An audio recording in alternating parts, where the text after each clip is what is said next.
समस्त भूतलावर जेवढे काही सजीव आहेत त्या सर्व सजीवांमध्ये सर्वात जास्त बुद्धिमान प्राणी जर कुठला आहे तर तो माणूस आहे.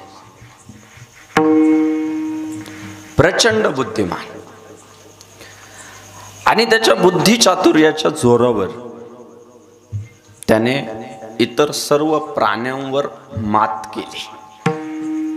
सर्व प्राण्यांवर तुम्ही पहा, जर अश्मयुगीन कालखंडापासून जर माणसाचा विचार केला तर तो कसा कसा कसा उत्क्रांत होत गेला, प्रगत होत गेला ते तुमच्या लक्षात येईल. पूर्वी माणूस जेव्हा जंगलात राहत होता तेव्हा त्याला भीती जर कशाची होती तर हिंस्त्र श्वापदांची होती, हिंस्त्र प्राण्यांची होती. रघुराज महाराज जगातला सर्वात हिंस्त्र प्राणी जर कुठला आहे तर तो वाघ आहे. वाघ प्रचंड हिंस्त्र हो. म्हणजे इतका हिंस्त्र आहे तो, इतका हिंस्त्र आहे. एखाद्याने जर त्याच्या गाडीवर नुसतं वाघाचं चित्र जरी लावलं ना तरी गाडीतल्याला लोक घाबरतात. गाडीत कोल्ह का असे ना, पण गाडीवर चित्र जर वाघाचं लावलं तर गाडीतल्याला लोक घाबरतात. नको बाबा, त्याच्या गाडीवर वाघाचं चित्र आहे. म्हणजे चित्राची एवढी दहशत आहे, त्याच्या रक्तात आहे, त्याची अनुवंशिकता तशी तो हल्ला चढवतो वाघ. एक महिनाभरापूर्वी सोशल मीडियावर एक व्हिडिओ प्रचंड व्हायरल झाला होता. एक 5-50 माकड वाघाला पळवून लावतात. पाहिलं का पोरांनो व्हिडिओ? तो 5-50 माकड आहे अशी, आणि तो वाघ येतो, तो वाघ हल्ला करतो आणि ते 5-50 माकड त्या वाघाला पळवून लावतात.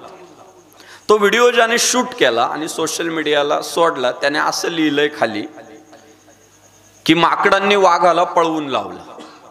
चुकीचं लिहिलं त्याने, त्याला समजलंच नाही व्हिडिओ. त्या व्हिडिओचा खरा अर्थ काय माहितीये का? पुढे 50-60 माकडं आहे हे माहीत असताना सुद्धा वाघाने हल्ला केला, त्याला वाघ म्हणतात.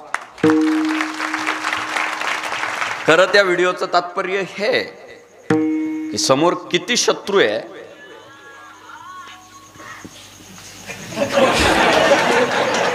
जय श्रीराम.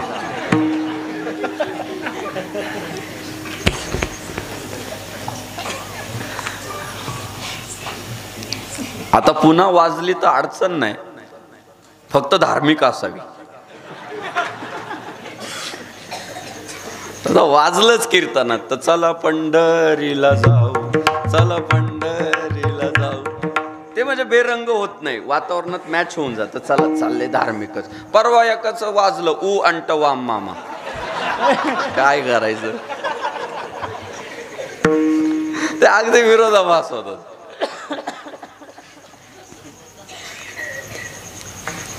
प्रचंड हिंस्त्र प्राणी वाघ.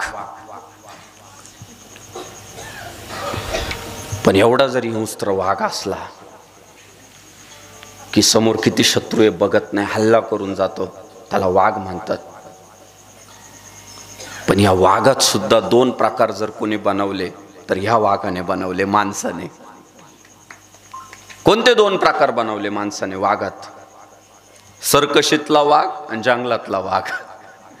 हे 2 प्रकार या माणूस नावाच्या पठ्ठ्याने बनवले की तू किती हिंस्त्र असला तरी तुझ्यावर योग्य संस्कार केले तर माणूस म्हणेल तशा वाघ हालचाली करतो. हे माणसाने मिळवलेले यश आहे, आपण लक्षात घेतलं पाहिजे. ही मनुष्याची क्रांती आहे. सर्कशीत रिंग मास्टरने जर बेल्ट आपटला ना तो वाघ म्हणल त्या हालचाली करतो. हे यश कोणाचं आहे? माणसाचं यश आहे. वाघाला त्याने बंदिस्त केलं. आता गोदाकाठचं गाव आहे, आपल्याकडे बिबट्यांचं प्रमाण जास्त आहे. इकडं बिबटे शिरले का नाही माहीत नाही, पण पलीकडं गोदाकाठी प्रचंड बिबटे, नाशिक जिल्ह्यात तर खूप झाले. ते बरोबर सापळा लावते, वाघ बरोबर हे बुद्धी कौशल्य आहे माणसाचं. शिकारीच्या अपेक्षेने जातं आणि अडकतंय वाघ. आवड हव्य हत्ती. केवढं हत्तीचं शरीर आहे दादा. पण त्या हत्तीला सुद्धा अंकुशाचा वापर केला आणि हत्तीवर जाऊन बसला हा पठ्ठ्या. हत्तीवर न कोणाची मिरवणूक? माणसाची. याचं वजन 50 किलो आणि हत्तीचं वजन किती? किती माणसं एकत्रित केले म्हणजे एक हत्ती होईल महाराज. त्या हत्तीच्या पाठीवर जाऊन बसते. हे यश माणसाचं आहे. बैलाला त्याने शेती करायला लावली. कुत्र अक्षरशः जंगली प्राणी. तुम्हाला सांगतो, तुम्ही कधी कुत्र्याचे दात बघा, सुळे दात आहे त्याला. पण परवा एखाद्या वारकऱ्याच्या घरी गेलो, त्याने मला सांगितलं की लहानपणापासून आम्ही हे कुत्र्याचं पिल्लू पाळलं, हे मटण खात नाही, भाकरी खातं म्हटले. म्हणजे ज्याचं नेचर मांसाहारी, कुत्रा हा मांसाहारी प्राणी. ज्या ज्या प्राण्यांना सुळे दात आहे ते प्राणी निसर्गाने मांसाहारी बनवलेले. ज्यांना सुळे दात नाहीये त्यांनी मांस खाणं म्हणजे निसर्गाच्या विरोधात वागणं आहे. जे माणसं मांस खातात त्यांनी घरी गेल्यावर आरशात पहा, आपले दात नेमके सुळे दिले का बा देवाने आपल्याला चांगले मोठे. तुम्ही म्हणाल सुळे कसे? तर कोंबडी दाताने फाडता आली पाहिजे, त्याला सुळे दात म्हणतात. किंवा बकरू दाताने फाडता आलं पाहिजे. मग ते चाकूने कापायचं, मग ते भाजायचं, मग ते शिजवायचं आणि मग आम्ही खाणार. मूर्खपणा. जसं ॲपल दाताने तोडू शकतो, नाही शिजवली मेथी तर मेथी कच्ची माणूस खाऊ शकतो, नाही दळून आणलं गहू तर माणूस गहू चावून खाऊ शकतो. तसं एखादा म्हटला ना, मी रस्त्याने कोंबडी पळत होती, उचलली तोडली बा दातानेच, आहे का असा? त्याने खावं. समजून घ्यायचं हे दिसायला माणूस आहे, असताना कुत्रचे वा. आता दातानेच फाडीत म्हटल्यावर काय करायचं? माणसाची ती रचना नाही, मनुष्याची ती रचना नाही. त्याने ते मांसाहारी. पण मांसाहारी असणारा कुत्रा आमच्या वारकऱ्याने काय केला? माळकरी बनवला. माळकरी बनवला कुत्र्याला. ते म्हटले ते मटण खात नाही. ते इतकं प्रामाणिकपणे राहतं महाराज. एखादा कुत्र्यावर जर जीवापाड प्रेम केलं ना, सख्खा भाऊ कधीतरी धोका देईल पण कुत्र धोका देत नाही. हे सुद्धा माणसाचंच यश आहे की त्या जंगली प्राण्यावर त्याने प्रेम केलं. त्याने मांजर पाळली, म्हैस पाळली, इतर प्राण्यांवर त्याने काय केली? मात केली. त्याच्या बुद्धिचातुर्याच्या जोरावर, त्याच्या भावनेच्या जोरावर, निसर्गावर माणसाने मात केली. एखाद्या नदीला जर पूर येणार असेल तर हवामान खातं 15 दिवस, महिनाभर अगोदर सांगतं नदीला पूर येणार आहे, नदीकाठची गावं मोकळी करा, रिकामी करा. आपल्या मराठवाड्यातलं एक पट्ट्या तर 6-6 महिन्याच्या आधी सांगतो. पंजाबराव डक. सध्या ढगांचा अंदाज डकांना चांगला कळतोय. ढग काय हालचाली करणारे हे ढग 6-6 महिने आधी सांगतात. पश्चिम महाराष्ट्रात काय, उत्तर महाराष्ट्रात काय, विदर्भात काय, खानदेशात काय. हे काय? ही माणसाची प्रतिभा आहे, हे माणसाचं यश आहे. ते अगोदर सांगतात. पूर्वीचा काळ असा होता, दुष्काळ पडला, माणसं 5-5 किलोने उतरायची. नुसती भीती नाही की आता दुष्काळ पडला, काय खायचं, काय प्यायचं, कसं जगायचं. काही तर दुष्काळ पडला या भीतीने मरायची हो माणसं, की आता दुष्काळ पडला आम्ही जगू शकणार नाही. जसे कोरोनात अनेक माणसं रोगाने नाही मेले, भीतीने मेले, तसे पूर्वी दुष्काळ पडला या भीतीनेच काही माणसं मरायची. आता प्रामाणिकपणे सांगा संतोष महाराज, यंदा पाऊस आहे का? आहे पाऊस यंदा? पण कोणाच्या चेहऱ्यावर टेन्शन आहे का? आहे का टेन्शन? ताई आहे टेन्शन? उलट यंदा धोंडेले जोरात झाले. काय धोंडे यंदा? पाऊस नाही, पाणी नाही, पण जोरात धोंडे सुरू होते सगळीकडे. काय कारण बरं? म्हणता आलं असताना जावई बापूला, बापू पाणी नाही बरं का यंदा, सांभाळून घ्या, यंदा धोंडा थोडा सावकाश करू. नाही. काय त्याचं कारण आहे? त्याचं सुद्धा कारण असं आहे की माणसाच्या लक्षात आलंय नाही एखाद्या वर्षी पडला, कमी जास्त झाला तरी 2-3 वर्ष कडेला लागतील एवढं आम्ही साठवून ठेवलंय.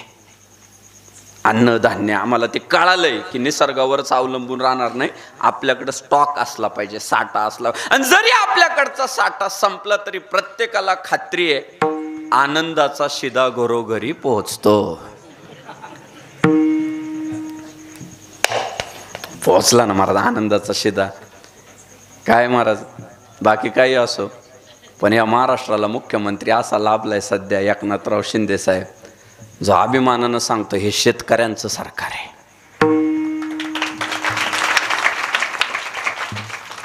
अभिमानानं जगाला ओरडून सांगतात आणि खरोखर घरोघर मारा त्या आनंदाचे शिदे पोहोचत आहे. जर नसल पोहोचलं तुमच्यापर्यंत मधला कोणीतरी खाल्ला बा, पण तिथून मात्र प्रत्येकाच्या वाट्याचा भेटला. काय हे माणसाने सरकार उभं केलं, माणसाने नियंत्रण केलं, माणसाने भविष्याच्या योजना रचल्या, निसर्गावर सुद्धा माणसाने मात केली,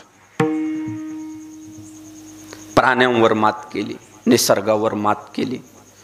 हा माणूस जो प्राणी ना, मायबाप याने ठरवलं ना एखादी गोष्ट करायची, करू शकतो महाराज. याच्यात तेवढी गुणवत्ता भरलेली आहे आणि त्याच्यातल्या या शक्ती निदर्शनात आणून देण्याचं काम जर कोणी केलं तर ते संतांनी केलं. बऱ्याचदा काय होतं माहितीये का, तुझे आहे तुझ पाशी परी तू जागा चुकलाशी.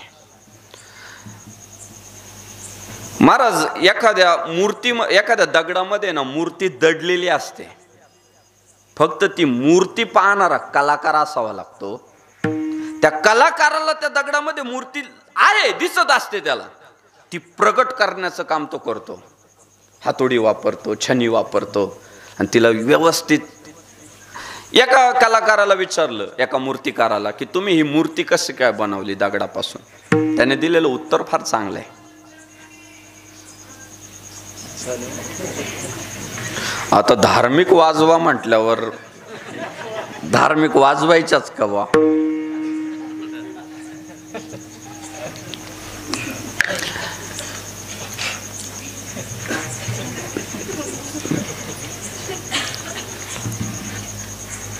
एका मूर्तिकाराला विचारलं, किंवा तुम्ही दगडापासून एवढी सुंदर मूर्ती बनवली, कशी बनवली?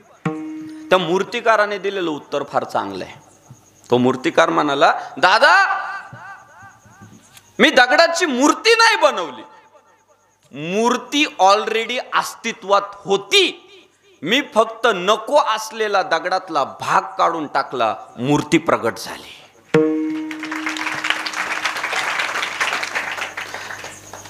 तुम्ही आम्ही अफाट आहे, जबरदस्त कर्तृत्व आपल्यात दडलंय, जबरदस्त क्षमता आपल्यामध्ये दडल्यात, फक्त आपल्याला जे भ्रम झालेत ना, मला जमणार नाही, माझं ते काम नाही, एवढं सोपं आहे का? मग तो कुणी केलं असतं. हा जो आपला आत्मविश्वास लो झालाय ना, तो जर वाढीस लावण्याचं काम जर कोणी केलं तर ते माझ्या ज्ञानोबा तुकोबांनी केलं. ओरडून जगाला सांगितलं की बाबा या जगामध्ये अशक्य असं काही नाहीये रे, फक्त तू अभ्यास करायची तयारी ठेव. असाध्य ते साध्य करीता अभ्यास, कारण अभ्यास तू का म्हणे, कारण अभ्यास आज करीता अभ्यास, करीता अभ्यास तू का म्हणे, करीता तू का म्हणे.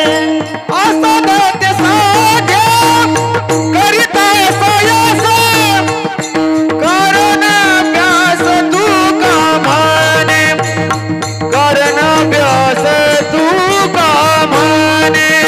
असाध्य साध्य करीता यश, कारण अभ्यास तू का म्हणे, कारण अभ्यास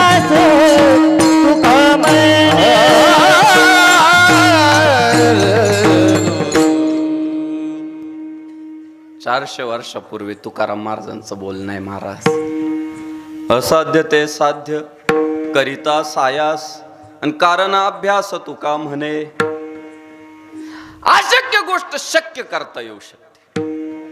तुम्हाला कितपत इतिहास माहिती आहे मला माहित नाही, पण एक घटना तुमच्या निदर्शनात आणून देतो.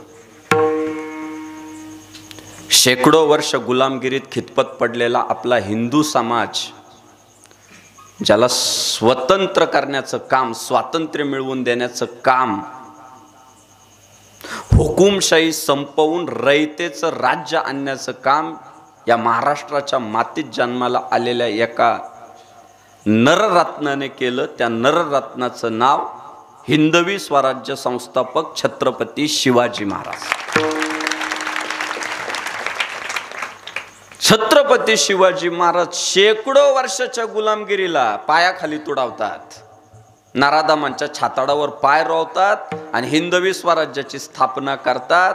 आज 400 वर्षानंतर सुद्धा आम्ही जेव्हा खचून जातो, लढण्याला दिशा भेटत नाही, तेव्हा आम्हाला पुन्हा शिवकाळात जावं लागतं, छत्रपती शिवाजी महाराजांना आठवावं लागतं आणि अभिमानानं मनाला ओरडून सांगावं लागतं, भवानी मातेचा लेक तो महाराष्ट्राचा राजा होता, झुकला नाही कुणासमोर, दुर्जनांचा तो काळ होता.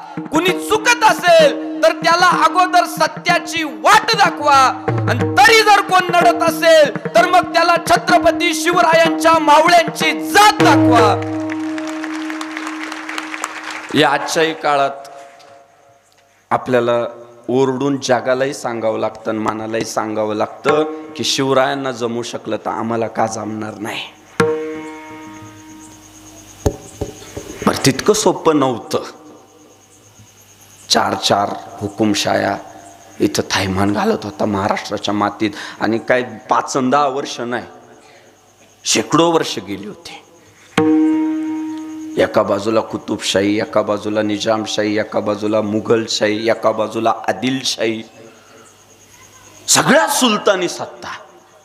मोठ्या प्रमाणात धर्मांतरण सुरू आहे, हिंदूंचे मंदिरं तोडली जात आहेत, आया बहिणींची आबरू लुटली जाते, मनाला येईल तसं वागलं जातंय, रयतेचं शोषण केलं जातंय.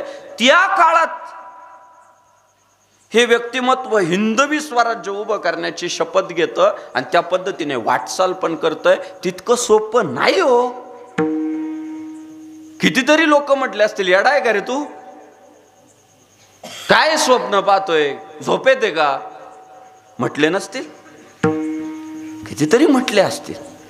अहो, एखादं जर सलग 2 पंचवार्षिक निवडून आलं ना, समोरच्याला घाम फुटतो फॉर्म भरायला याच्या विरोधात.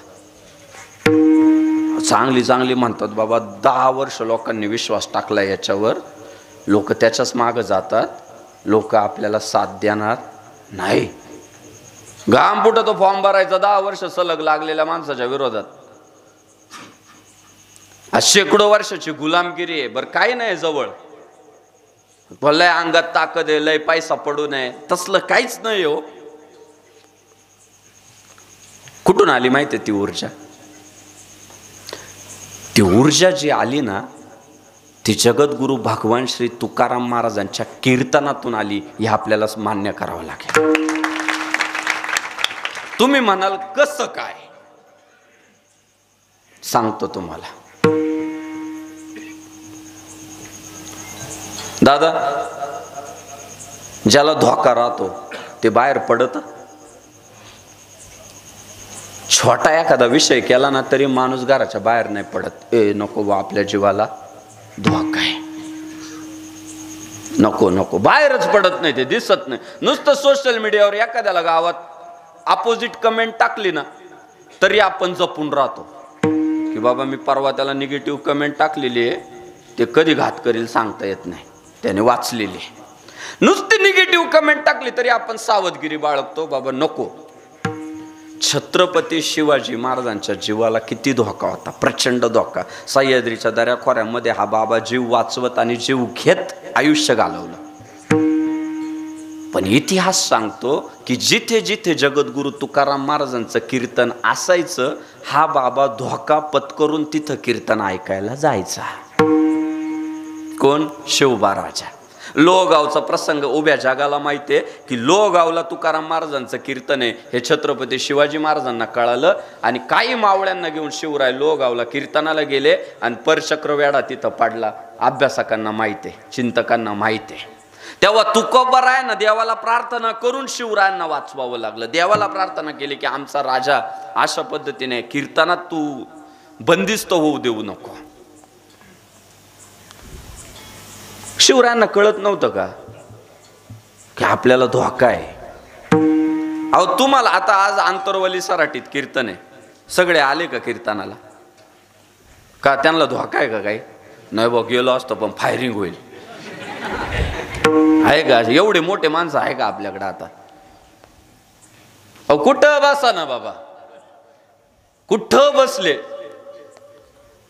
तरी फायरिंग होईल किंवा कोण वार करील. अहो एवढा आता काळ बदललाय, 100 नंबर दाबला ना गाडी येते लगेच. काय रे भाऊ तुला काय प्रॉब्लेम आहे? एवढी काळजी आपली घेतली जाते सध्या, आपली अडचणीत येऊ नये तरी पोरं येत नाही, तरी माणसं येत नाही. त्या बाबाला पावलाला धोका होता, संकट होतं, तरी शिवरायांच्या कीर्तनाला जात होते. देऊत जात होते, लोगावला जात होते, मावळ पट्ट्यात जिथं तुकाराम महाराजांचं कीर्तन आहे हा बाबा जाऊन बसायचा. त्याचं एकमेव कारण आहे, जे होते ना असे सांगणारे, तुला जमल का? येडा आहे का तू? मग तर कोणाला जमलं असतं आणि इथून माग मग काय झालं नसतं का? या असे जे गाडू गावानुसार तुम्ही लावायचा. या असे जे असतात ना माणसाचं खच्चीकरण करणारे, ते जे खच्चीकरण जे असणार करणारे होते ना, त्यांना उत्तर देणारा फक्त देऊचा बाबा होता.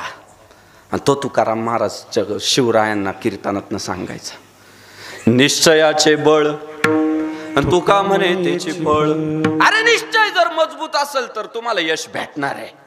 तुमचा संकल्प सत्य संकल्पाचा दाता नारायण. अरे तुझा संकल्प जर सत्य असेल तर त्याचा दाता नारायण आहे. तो पूर्ण करणारा, सर्व करी पूर्ण मनोरथ. तुझे मनातले जेवढे जेवढे काय संकल्प आहे ते पूर्ण करणारा भगवंत आहे. ही ऊर्जा भेटायची होती. तू ओले मुळ भेदी खडकाचे अंग आणि अभ्यासाचे सांग कार्यसिद्धी. मला वाटतं ती ऊर्जा, ती ताकद तिथून भेटायची. आणि मग हा बाबा अफजल खानाचा कोथळा बाहेर काढायचा. विठ्ठल विठ्ठल विठ्ठल विठ्ठल विठ्ठल